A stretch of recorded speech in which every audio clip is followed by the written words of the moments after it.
Ah, Today is 2 days ng aking pagdodocument ng sarili, and ngayong araw is pupunta tayo sa Jollibee para mag-sign ng contract dahil kahapon napagpasa na ako ng requirements. Ngayon ang gagawin ko guys is nakaayos naman na ako. Magpapasa na ng mga magsasign ng contract na sa Jollibee para siguro makapag-start na tayo ng work natin, and at the same time syempre ginagawa natin ang business natin. Ang kinagandaan naman dito sa gagawin ko guys is kumuha ako ng active income para meron akong pang suporta sa business ko. Ngayon, si Jollibee, side hustle ko lang siya. Ibig sabihin, si Jollibee is part-time ko lang si Jollibee. Okay? Bali, ang nangyari is side hustle ko lang si Jollibee at ang business ko talagang pinopokusan ko. And yun lang, balitaan ko kayo ulit mamaya. Tignan natin kung ano yung mangyayari. Jollibee na nga kami. Naghihintay na lang ba tayo doon? Naghihintay na lang kami ng mag-assist sa amin para mapasa lahat to. Tapos na din kami mag-fill up.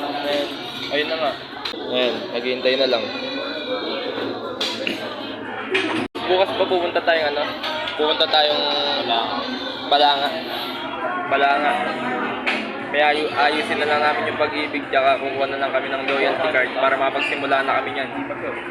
Grabe gastos hanggang sa pag-requirement mapa-business, kahit mapa-school, gagastos ka talaga. Kaya gawin mo lang kung anong sa tingin mo makatulong sa'yo. Ganun lang. Yung pag-uwi ko mamaya, tignan natin kung ano yung mga mangyayari pa.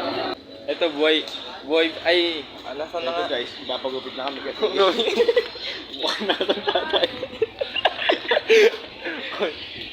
Kakatapos lang namin magpunta sa Jollibee. Napasa na din natin yung requirements, no? Oo, kapagupit na ako ngayon. Ayan, boy vlogger na din. Ayun, nagpa-practice kami para... Practice. Saan? Pwede na dito kami kumakain. Ayun guys, kumakain kami ng... Ano pong tawag dito? Ay.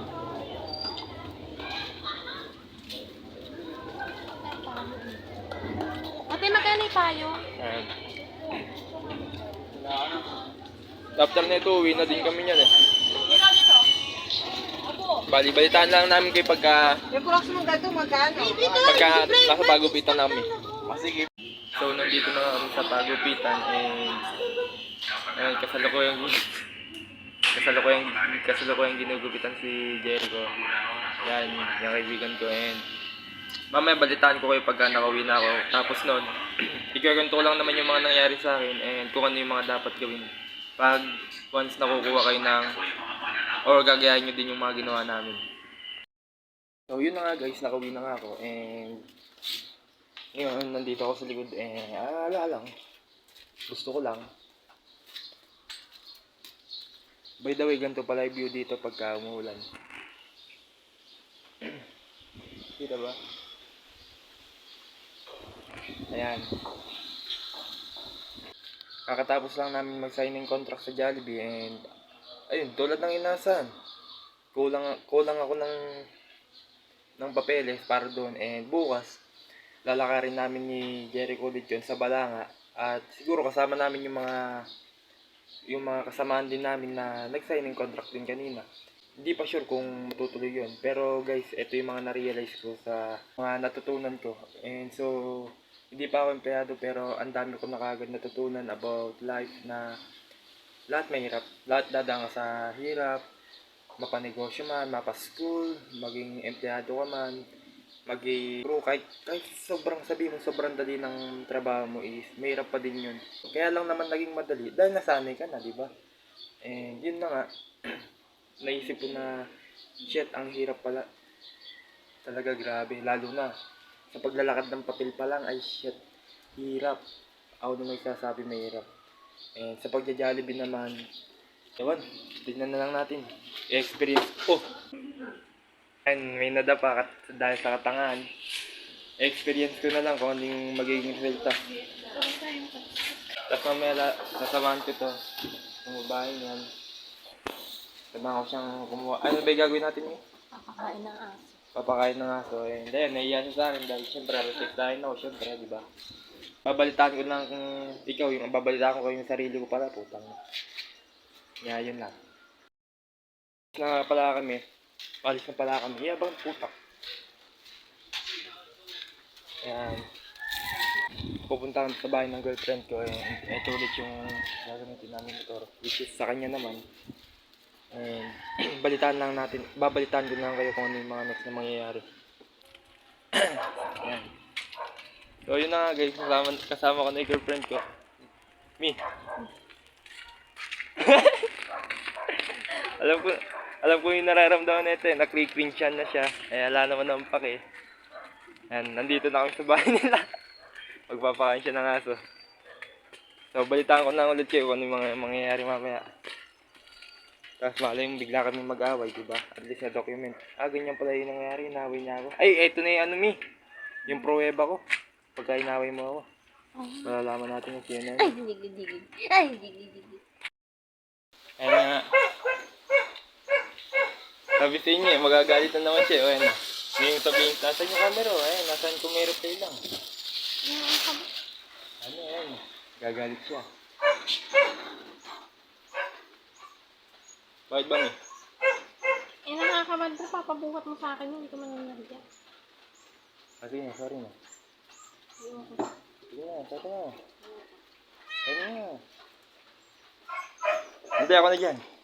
Yan ka na naman eh, busy ka yan. Gagalit ko pa. Buti may camera na. Panay niya kasi sinasabing ano eh. Kung may CCTV lang, kung may record lang, ganyan. Ano, ngayon may record. Kakasabi ko na kanina oh. Anong ine-edit? Ine-edit yung ano mo? Nangangapa-ngapa pa ako dito sa pagre-record na to dahil kahit ako nakikicringe dyan sa sarili ko tapos di naman din ako sanay na ginagawa to. And yung kasama ko sa bayan, yan nga si Ashley. Di rin sanay na nakikita kong ngayon, kaya kausap ko yung camera. Tapos sabi niya, putang na lalaki ito pinagagawa nito. Ay, wala ba?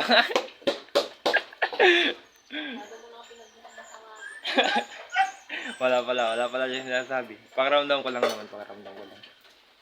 Yung purpose lang talaga nito, document. Gusto lang ma-document yung nangyayari. Tulad nun, kanina nag-Jollibee ako, tapos ngayon sinamahan ko siya. O mamaya, malay mo, bibili niya na akong kettle corn mamaya. And then, at least mare-record pag binili niya akong kettle corn. Yun na, bago ko end itong video na to, gusto ko lang sabihin na ano ba yung sasabihin ko? Yan yung sasabihin ko? Basta, yun na yun. Mahirap talaga. Yun nga, kung ano yung madalas na lumalabas sa bibig mo, ayun, tulad ng sa akin, i-ibahin ko din yun. Gusto kong ibahin na yung language ko na, ay, mahirap. Instead na sabihin ko mahirap, basic lang. Basic lang yung pagkuhain. Bukas, pupunta kaming Balanga, ayusin namin yung papel. Basic lang yung panigurado. Kaya, yun lang muna and let's go.